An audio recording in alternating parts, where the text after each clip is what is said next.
Cath lab આપણે જે પીડી હોસ્પિટલમાં છે તેને યુએન મહેતાને હેન્ડઓવર દેવાની પ્રોસેસ ચાલુ છે અને એ હેન્ડઓવર દરમિયાન એનું જે રિનોવેશનની પ્રક્રિયા છે એ ચાલુ છે. રિનોવેશન પૂર્ણ થયે કેથલેબ ઝડપથી ચાલુ થઈ જશે. હાલ જેટલા દર્દીઓ આવે છે એને પહેલાં અમારા ફિઝિશિયન દ્વારા જોવામાં આવે છે, પછી જરૂર પડીએ અમારા યુએન મહેતાના કાર્ડિયોલોજિસ્ટ દ્વારા પણ જોવામાં આવે છે અને પછી તેમને આગળની સારવાર માટેની સલાહ આપવામાં આવે છે.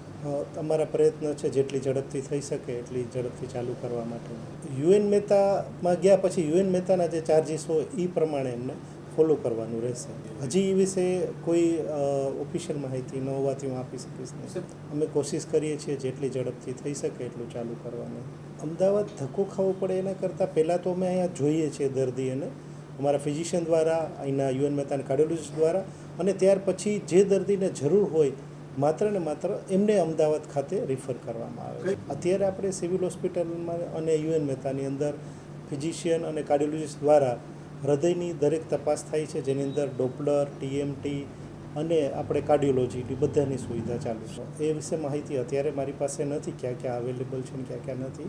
જેવી આ કાર્યરત થઈ જશે એટલે હું તમને કહી શકીશ કે અંદર કેટલા કેટલા સાધનો અવેલેબલ થઈ શકશે. હૃદયની બીમારી તો એવું છે કે હૃદયની બીમારીમાં ફિઝિશિયનનો પણ રોલ એટલો જ હોય છે. એટલે જે દર્દીઓને ફિઝિશિયનની જરૂર હોય છે એને આપણે ફિઝિશિયનને જ બતાવીએ છીએ પહેલાં, અને ત્યાર પછી જ એમને યુએન મહેતામાં મોકલીએ છીએ. એટલે એ તો બીમારી પ્રમાણે અલગ અલગ હોઈ શકે. જે બીમારી હોય એ પ્રમાણે એને અલગ અલગ થઈ શકે. જે પ્રમાણની હૃદયની એની બીમારી હોય એ પ્રમાણે અલગ અલગ ચાર્જિસ હોય છે. અત્યારે જેટલું અહીંયા અમારી પાસે સાધન સુવિધા ઉપલબ્ધ છે એટલી અમે દરેક સારવાર અહીંયા કરીએ છીએ. અત્યારે સિવિલમાં આપણે કાર્ડિયોલોજિસ્ટ નથી, અત્યારે યુએન મહેતા તરફથી કાર્ડિયોલોજિસ્ટની સુવિધા આપણને પૂરી પાડવામાં આવેલી છે. અમે એને પહેલાં અહીંયા તપાસ કરી અને પછી અમદાવાદ સિવિલ હોસ્પિટલમાં રિફર કરીએ છીએ જરૂર પડીએ. જ્યાં સુધી સુવિધા ઉપલબ્ધ ન થાય ત્યાં સુધી જે દર્દીઓને અમારી પાસે આવે અને સ્ક્રીનિંગ થઈ જાય પછી જરૂર પડીએ એમને અમદાવાદ અમારે રિફર કરીએ છીએ.